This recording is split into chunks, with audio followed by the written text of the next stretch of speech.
Hello everyone, कड़क cricket में आप सभी का बहुत बहुत स्वागत है। एक छोटे से ब्रेक के बाद आईपीएल लौट आया है, आईपीएल का रोमांच लौट आया है। और आपने हमें तो बहुत बार कहते हुए सुना होगा कि छोटा सा ब्रेक लेते हैं, लेकिन इस बार आईपीएल में भी ब्रेक हुआ है। और आज जो है मुकाबला दिलचस्प है या नहीं, ये मेरे क्रिकेट एक्सपर्ट राजीव बताएंगे, क्योंकि आज जो मुकाबला है वो आरसीबी और केकेआर के बीच में है। अच्छा, आरसीबी का पलड़ा तो भारी है, पॉइंट्स टेबल में भी केकेआर से काफ़ी ऊपर है, तो आज का मैच क्या इंटरेस्टिंग है भी? देखिए, इंटरेस्टिंग तो इसलिए भी नहीं है कि वहाँ बारिश की बहुत ज़बरदस्त तरीके की प्रेडिक्शन है, और जो गुरुवार को प्रैक्टिस सेशन था पूरी तरह से धुल गया। फ्राइडे को भी बहुत ज़्यादा बारिश हुई वहाँ, और गुरुवार को तो बड़ा मज़ेदार इंसिडेंट हुआ वहाँ। जसप्रीत की टिम डेविड जो ऑस्ट्रेलिया के प्लेयर हैं और आरसीबी के लिए खेल रहे हैं, उन्होंने जम के मैदान पे स्विमिंग की और बाकी के टीम के साथ ही खिलाड़ियों ने मस्ती की। तो आरसीबी बेसिकली ये दिखाना चाहता है केकेआर को कि वो रिलैक्स मोड में है, उनको कोई फ़र्क नहीं पड़ रहा है बारिश हो या मैच हो जाए, क्योंकि मैच होगा तो क्रिकेट अच्छी खेल रहे हैं और बारिश होती है तो बिना खेले वो क्वालिफाई कर जाएंगे प्लेऑफ के लिए। तो ये सबसे बड़ा इंटरेस्ट जो तमाम आरसीबी के फैंस हैं, जो बेंगलुरु में बहुत ज़बरदस्त क्रेज़ है अपनी टीम को लेके, उनके लिए तो बहुत अच्छा है कि बारिश होगी तो एक पॉइंट बटेगा। हालांकि निराशा जरूर होगी जो टिकट लेके जाएंगे लोग, लेकिन अगर क्रिकेट होती है तो फिर रनों की बारिश भी देखने को मिलेगी, क्योंकि पिच जिस तरह की बनाई गई है इस बार के मैच के लिए, खासतौर से क्योंकि 10 दिन का जो बीच में एक टाइम मिला है पिच क्यूरेटर को, तो उन्होंने बहुत फ्लैट ट्रैक बनाया, यानी विराट को ध्यान में रखते हुए बनाया, क्योंकि रिटायरमेंट के बाद जो गुस्सा निकलने वाला गेंदबाजों पे इंटरेस्ट तो है विराट कोहली। अच्छा, आप लोग जो देख रहे हैं कमेंट करके बताइए जल्दी से कि आपकी फेवरेट टीम कौन सी है और कितने लोग जो हैं केकेआर के सपोर्ट में। अच्छा, हम विराट कोहली की बात करेंगे, आप लोग बताइए कि कैसा लगेगा आपको विराट कोहली को देखकर, क्योंकि अभी अभी उन्होंने टेस्ट क्रिकेट से संन्यास लिया है और आईपीएल में वो खेलने जा रहे हैं। कमेंट करके जरूर बताएं। विराट पे मैं बात करूं उससे पहले मैं केकेआर की बात करती हूँ। केकेआर के लिए ये मैच क्यों इंपॉर्टेंट है? देखिए, केकेआर के लिए इंडिविजुअली मैच इंपॉर्टेंट हो सकता है अगर आप रिजल्ट वाइज हैं, और टू बी वेरी ऑनेस्ट बहुत ज़्यादा मौके हैं नहीं केकेआर के पास। वो तो तभी मौका बनेगा जब कहते हैं ना कायनात भी आपको फाइनल में पहुंचाने में लग जाए, कि यानी आप दोनों मैच जीते हैं, पहले 4 पॉइंट लें, टोटल पॉइंट्स आपके 15 हो जाएं, फिर जो टॉप पे जो चौथी टीम बैठी हुई, देखिए 16 पे तो 3 टीमें बैठी हैं, 2 टीमें सब माफ़ कीजिएगा, तो 2 टीमें तो ऑलरेडी मतलब एकदम क्लोज हैं। जो तीसरी और चौथे नंबर की लड़ाई है वहाँ पे अगर आप दोनों मैच जीते हैं और ऊपर वाली 2 मैचेस हारते हैं, तब जाके वो होगा। यानी कि आप अपना भी अच्छा करें और दूसरे के खराब होने की दुआ करते हैं, तभी आप क्वालिफाई कर पाएंगे। तो कोलकाता की अपनी इंडिविजुअली लेकिन बहुत इंटरेस्ट है, और कप्तान को रन बनाना चाहिए वहाँ पे। उन्होंने अभी तक ओपनिंग जो जोड़ी है वो सेटल नहीं हो पाई है, और साथ ही मिडिल ऑर्डर में जो उनके बड़े नाम थे आंद्रे रसेल हो या रिंकू सिंह हो, वो रन नहीं कर पाए। तो ओवरऑल एज अ टीम वो चाहेंगे कि एक बड़ा इम्पैक्ट छोड़ें, ताकि जो नेक्स्ट सीजन है उसमें बहुत ज़्यादा उनको दिक्कतें ना आए, और सही कॉम्बिनेशन जो तलाशने की हम सब बात करते हैं कि जब बड़ा टूर्नामेंट होता है 14-15 मैचेस आपको खेलने हैं, तो राइट कॉम्बिनेशन हर मैच में खिलाना बहुत ज़रूरी है, जिसकी तलाश मुझे लग रहा है बचे हुए 3-4 मैचेस में तो केकेआर कर ही सकती है। ठीक है। अच्छा, विराट कोहली की बात कर लेते हैं। मुझे लगता है ये मैच देखेंगे लोग विराट कोहली की वजह से देखेंगे, क्योंकि हमने देखा कि जैसे ही विराट कोहली ने संन्यास का ऐलान किया टेस्ट क्रिकेट से, जो उनके फैंस थे वो शॉकिंग रिएक्शन दे रहे थे, बहुत मायूस नजर आए। आप बताइए कि विराट का जो लुक है हम देख रहे हैं एकदम अलग अवतार में नजर आ रहे हैं, उनको लेकर के आप क्या कहेंगे? देखिए, विराट बहुत शानदार फॉर्म में चल रहे थे जैसे जब ये 10 दिन का ब्रेक आया, और इस ब्रेक में बहुत कुछ कहते हैं ना उथल पुथल हो गई पूरी इंडियन क्रिकेट में, और किसी ने सपने में भी नहीं सोचा था कि 10 दिन के ब्रेक में हम 2 बड़े खिलाड़ी खो देंगे। उनमें से एक नाम विराट कोहली का होगा, और विराट 4-5 दिन के अंदर फिर मैदान पे नजर आएंगे। हालांकि फ़र्क ये होगा कि वो कलर्ड जर्सी में होंगे, सफ़ेद जर्सी उन्होंने रिटायर कर दी अपनी, लेकिन कलर जर्सी में देखिए जोश और जज्बा तो विराट का वही होगा। विराट ने खुद अपने इंटरव्यूज़ में कई बार कहा है कि जिस दिन उनको लगेगा कि अंदर से उनके अंदर खेलने की इच्छा नहीं है, वो या वो रन कंट्रीब्यूट नहीं कर पा रहे टीम को, तो वो क्रिकेट को छोड़ देंगे। 2 फॉर्मेट ऑलरेडी वो छोड़ चुके हैं, अब 2 चीज़ें बच रही हैं उनके पास, ओडीआई क्रिकेट और आईपीएल। साल में एक आईपीएल खेलना और 10-12 मैक्सिमम 15 मैचेस आप ओडीआई के मान लें तो वो खेलना है।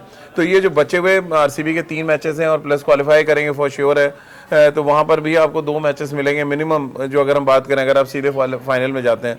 तो इन 5 मैचों में आप विराट का वो अवतार देखेंगे, मुझे लग रहा है जो गेंदबाजों को कम से कम बहुत डराएगा जसप्रीत, क्योंकि देखिए विराट जब उनको पिन मारा जाता है ना, जब वो उनको टेंशन होती है तो अपना बेस्ट देते हैं क्रिकेट में। हमने कई बार देखा है 15-20 साल में, और इस बार भी ये जो डर है वो केकेआर के गेंदबाजों को भी होगा और बाकी टीमें जो खेलने वाली हैं, क्योंकि ओपन कर रहे हैं, 500 रन बना चुके हैं, 60 का उनका औसत है अभी तक इस सीजन में। तो विराट एक अलग कहते हैं ना अलग प्लेनेट पे वो बैटिंग कर रहे हैं। और विराट की वजह से ही अगर आज आरसीबी इतने स्ट्रॉन्ग पोजीशन में है, लेकिन 8 मैचेस जीते हैं, तो उसमें बहुत बड़ा रोल विराट का रहा है। बिल्कुल। और विराट तो नाम ही काफी है। खैर आप लोग कमेंट करके बताइए कि क्या आप सिर्फ विराट की वजह से ये मुकाबला देखने वाले हैं या कोई और है, या कोई और वजह है ना? कितना इंटरेस्ट है आपको इस मैच में? लेकिन मैच तो देखा जाएगा विराट कोहली की वजह से। ये मुझे भी लगता है कि मैं खुद देखूंगी। बारिश हालांकि विलेन बन सकती है। अब इसमें अगर हम केकेआर की बात करें तो आपने कहा कि आरसीबी का पलड़ा भारी है। विराट कोहली जो कि अच्छा परफॉर्म कर सकते हैं, उम्मीदें उनसे ज़्यादा है, लेकिन जो आरसीबी में अभी तक बल्लेबाज रहे हैं उन्होंने निराश ही किया है टीम में इन मैचेस में। अगर हम सबसे ज्यादा निराश तो देखिए उनके कैप्टन ने किया है, रजत पाटीदार ने। इक्का दुक्का इनिंग्स आई हैं, बाकी अगर आप देखें तो कोई बहुत बड़ा कंट्रीब्यूशन रजत पाटीदार नहीं दे पाए हैं। अब क्योंकि एक जो उनको बड़ा झटका लगा है वो देवदत्त पडिक्कल इंजर्ड हुए, अब उनकी जगह मयंक अग्रवाल को टीम में शामिल किया गया। तो मयंक अग्रवाल से मे भी उनको ओपन भी कराया जा सकता है, या मिडिल ऑर्डर में देखिए खिलाएंगे तो फिर वो जो उनका स्पेशलिस्ट जॉब है वो छोड़ना पड़ेगा। तो मे भी विराट के साथ मयंक ओपन करें, और फिर आप मिडिल ऑर्डर में टिम डेविड जो ऑस्ट्रेलियन प्लेयर है जिनके बारे में हम बात कर रहे थे, और रदरफोर्ड, ये दो ऐसे खिलाड़ी जो बहुत ही डेंजरस हो सकते हैं। तो मैच होता है तो निश्चित रूप से देखिए आरसीबी के पास तो तमाम असलाहें हैं जहां से वो डोमिनेटिंग क्रिकेट खेल सकते हैं अगेंस्ट केकेआर, और वो चाहेंगे भी कि जो रिदम उनका बना हुआ था, जिस तरह से वो 8 मैचेस जीते हैं, वो रिदम ना टूटे। क्योंकि देखिए क्रिकेट में एक जो ब्रेक आता है ना, वो फॉर्म भी आपका अप एंड डाउन होता है उसके बाद, और रिदम भी टूटता है। जो टीम आपकी फ्लॉलेस क्रिकेट खेल रही हो, सडन आप 2 दिन उसको मैदान से बाहर कर दें, तीसरे दिन उनको रिदम में आने में टाइम लगेगा। तो ये रिदम जो फैक्टर है वो केकेआर पे भी लागू होगा, आरसीबी पे भी, और आरसीबी पे ज्यादा इसलिए होगा क्योंकि उन्होंने 8 मैचेस जीते हैं और वो ज्यादा बेटर क्रिकेट खेल के यहाँ तक पहुंचे हैं। बिल्कुल। और केकेआर की बात करें तो हर मैच केकेआर के लिए करो या मरो की तरह रहे हैं, और मुझे लगता है कि केकेआर को यहाँ पर इंग्लैंड के मोइन अली की कमी जरूर खलेगी। देखिए वो हालांकि रेगुलर उनको वो केकेआर की देखिए बड़ी परेशानी क्या रही है, किसी भी खिलाड़ी के लिए रेगुलर स्पॉट उन्होंने बनाया ही नहीं। अगर आप देखें वो मोइन अली का जो जिक्र आप कर रही, कभी उनको ओपन करा दिया, कभी नीचे खिला लिया, कभी एज अ स्पिनर खिला दिया। तो किसी की कहते हैं ना, जब रिस्पॉन्सिबिलिटी आप नहीं देंगे या किसी की जगह अगर आप बताओगे नहीं, ये आपकी पर्टिकुलर जगह है जहाँ पे आपको 8-9 मैचेस खेलने हैं और आपको आपकी ये जिम्मेदारी है, तो वो जिम्मेदारी वाली बात एकदम नजर ही नहीं आई केकेआर में। कोई कहीं पे भी आपको, अब सुनील नारायण को कभी ओपन करा लिया, कभी नीचे ले आया, अभी एक नया क्विंटन डिकॉक की जगह उन्होंने रहमतुल्लाह गुरबाज को खिलाया आखिरी 2 मैचेस में, वो भी कुछ नहीं कर पाए। तो टीम में बिखराव पूरी तरह से। फिर जो नीचे के अगर आप देखें, रसल ने पिछले मैच में जरूर हाफ सेंचुरी लगाई थी जब 206 बनाया कोलकाता ने, और वो 1 रन से मैच जीते। लेकिन इसके अलावा रिंकू सिंह को छोड़ दे, एक अंकुरिश रघुवंशी है जो अजीत के रहाणे के साथ थोड़ा कंसिस्टेंटली रन बना रहे हैं। तो टीम की अपनी प्रॉब्लम है। एक वरुण चक्रवर्ती जो उनके स्पिनर थे, वो कुछ बहुत बड़ा इम्पैक्ट नहीं छोड़ पाए।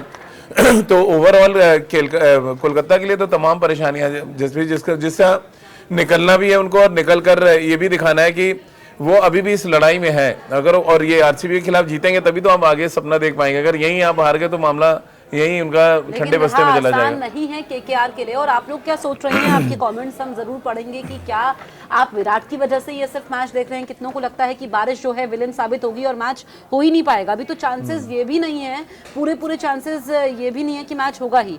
मतलब बारिश विलेन बन सकती है, बहुत सारे चांसेस है। देखिए मौसम बड़ा अनप्रेडिक्टेबल है, लेकिन बेंगलुरु का आप देखिए दिन में जो प्रेडिक्शन है भी, हाँ, लेकिन वो है कि 75% चांसेस अपने आप में सारी कहानी कहता है कि बरसात तो होगी। लेकिन देखिए ओवर्स कम होके भी, देखिए T20 में क्या है कि मिनिमम 5 ओवर का मैच आप खेल सकते हैं। तो 5 ओवर का खेल वैसे तो हालांकि दोनों टीमों में से कोई नहीं चाहेगा, ये तो लॉटरी सिस्टम हो जाएगी। मतलब ये हो जाएगा कि चलो ठीक है, अगर हो भी रहा है तो विराट आ जाए। देखिए जो इंटरेस्टिंग बैटल है मुझे लग रहा है वो जसप्रीत होगा कि हम देखें कि वैभव अरोड़ा और हर्षित राणा कैसी गेंदबाजी करते हैं अगेंस्ट विराट, क्योंकि ये दोनों आईपीएल सीजन 18 में बड़ा इम्पैक्ट छोड़ने में कामयाब थे। और विराट जिस फॉर्म में है, या फिल सॉल्ट वापस ओपन करते हैं, बीथल अगर नहीं आते हैं, तो फिल सॉल्ट और विराट को कैसे रोकेंगे। फिर नंबर 3 पर रजत पाटीदार, और उसके बाद नीचे डेविड और रोमारियो शेफर्ड ने जिस तरह की बैटिंग की है, तो ये चैलेंजेस हैं कुछ केकेआर के लिए। अच्छा ये बताइए, क्योंकि आपने चैलेंजेस की बात की, जितने भी हम विदेशी खिलाड़ियों का हमने जिक्र किया, कल भी हमने जिक्र किया, तो इन दोनों टीमों में जो विदेशी खिलाड़ी हैं सारे लौट आए हैं। देखिए अगर हम आरसीबी की बात करें तो हेजलवुड का वो इंतजार कर रहे हैं, बट ये कंफर्मेशन है कि हेजलवुड आएंगे। अब इस मैच के लिए तो शायद वो अवेलेबल नहीं होंगे, लेकिन अगला जो मैच है और उसके बाद प्लेऑफ के मैचेस, उसमें जरूर अवेलेबल होंगे। बाकी प्लेऑफ में तो आरसीबी पहुंच ही जाएगी। हाँ, ऑलमोस्ट पहुंच जाएगा, तो उनके लिए तो अच्छी खबर है। 18 विकेट ले चुके हैं हेजलवुड, तो उनका आना तो शुभ संकेत है। बाकी रोमारियो शेफर्ड, टिम डेविड, बेथल, ये सारी टीम के साथ जुड़ चुके हैं ऑलरेडी, तो ये एक अच्छी खबर है आरसीबी के लिए। कलकत्ता की बात करें तो उनके जो मेन प्लेयर्स थे, Sunil Narayan, Andre Russell, Nokia, ये सारे वापस आ चुके हैं टीम के साथ। उनको भी बहुत ज़्यादा परेशानी नहीं है। तो दोनों टीमें ऐसा, मतलब ये एक प्रॉब्लम से नहीं जूझ रही कि उनके विदेशी खिलाड़ी आए हैं या नहीं आए। जो प्रॉब्लम है वो फॉर्म को लेकर है कि खिलाड़ियों के पास प्लेयर तो हैं, फॉर्म में नहीं है। वो चाहे केकेआर की बात कर लें, आरसीबी के साथ अच्छी बात क्या है कि उनके जो घरेलू क्रिकेटर्स हैं वो भी अच्छे फॉर्म में है, और विदेशी खिलाड़ियों ने भी बड़ा कंट्रीब्यूशन किया है। रोमारियो शेफर्ड और टिम डेविड के आने से बहुत बड़ा फर्क पड़ा है आरसीबी में। और फिर प्लस हेजलवुड की बात कर लें तो ओवरऑल आरसीबी मुझे लग रहा है बहुत बेटर पोजीशन पे है। ठीक है, तो आरसीबी बेटर पोजीशन पे है, और मुझे लगता है कि जो दर्शक हैं वो भी यही सोच रहे हैं। अच्छा, आपकी फैंटेसी टीम चलिए, तो हमेशा हम लोग एक पेपर लेके बैठते हैं, और इस पेपर के ठीक पीछे यानी मेरे सामने एक टीम होती है। उस टीम से आपको रूबरू करा देते हैं और आपको बताते हैं कि फटाफट कागज और कलम उठा लें और नोट कर लें। ये एक संकेत देते हैं हम आपको, एक इंडिकेशन होता है। बाकी आप थोड़ा अपना भी विवेक लगाएं और एक शानदार टीम बनाएं, और उसके बाद अलग अलग प्लेटफॉर्म से जाके आप ढेरों इनाम जीत सकते हैं। तो विराट मेरी टीम है। विराट के साथ सुनील नारायण को हमने रखा है, जो गेंदबाजी और बल्लेबाजी दोनों में कंट्रीब्यूट करते हैं केकेआर से। अजिक राणे एक और प्लेयर केकेआर का हमने रखा। फिर रजत पाटीदार, जो इस टूर्नामेंट में फॉर्म में नहीं है, लेकिन जो 10 दिन के ब्रेक के बाद क्या वापस आके वो अच्छा कर सकते हैं, ये इस पर सबकी निगाहें होंगी। Jitesh Sharma wicket keeper batsman, में भी कैप्टन हो जाए इन फ्यूचर आरसीबी के लिए। आंद्रे रसेल, रोमारियो शेफर्ड, यश दयाल, वरुण चक्रवर्ती और हर्षित राणा, ये मेरे 11 हैं, जिनमें कैप्टन मैंने विराट को रखा है, क्योंकि जैसा कि हम और जसप्रीत बात कर रहे हैं कि गुस्सा निकालेंगे वो मैदान पे। और वाइस कैप्टन जितेश शर्मा को हमने रखा है यहाँ पे। चलिए, तो मुझे लगता है कि अब आपको अपने दिमाग का इस्तेमाल करना है। हिंट तो दे दी गई है। कड़क क्रिकेट से आप यूं ही जुड़ते रहिए, हम आपके पास आते रहेंगे, रोमांचक खबरें बताते रहेंगे, और भी बहुत कुछ है आगे।